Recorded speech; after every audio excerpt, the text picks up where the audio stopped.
চলুন আজ একটা নতুন ইংরেজি শব্দ শিখে ফেলি।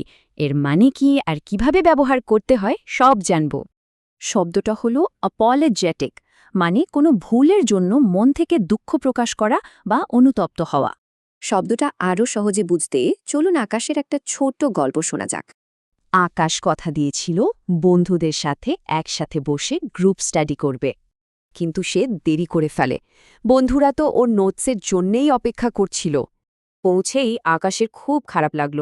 সে বুঝতে পারল নিজের ভুলের জন্য বন্ধুদের নিরাশ করেছে। ভুলটা শুধরে নেওয়ার এই যে ইচ্ছে আর অনুশোচনা, এটাই হলো অ্যাপোলোজেটিক হওয়া।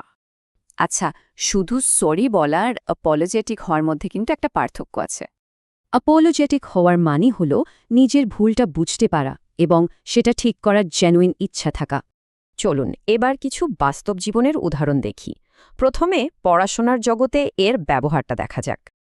এই বাক্যটিতে একজন ছাত্রী দেরিতে তার কাজ জমা দেওয়ার কারণে বেশ অ্যাপোলোজেটিক ছিল। দেখুন, সে শুধু সরি বলছে না, বরং দেরির দায়ভারটাও নিচ্ছে। এবার একটা কাজের জায়গার উদাহরণ। একজন ম্যানেজার ডেডলাইন মিস করে একটা অ্যাপোলোজেটিক ইমেল পাঠিয়েছেন। এই ইমেলটা তার দায়িত্ববোধ প্রমাণ করে। এতে ক্লায়েন্টের সাথে বিশ্বাসটা আবার তৈরি হয়। শেষ উদাহরণটা দেখুন। এখানে কারো গলার স্বর বোঝাতেও শব্দটা ব্যবহার করা হয়েছে। তার অ্যাপোলোজেটিক গলার স্বর শুনেই দলটা ভরসা পায় যে ভুলটা শুধরে নেওয়া হবে। তাহলে বোঝা গেল, পড়াশোনা থেকে শুরু করে বন্ধুত্ব পর্যন্ত সব জায়গায় অ্যাপোলোজেটিক হওয়াটা কতটা জরুরি।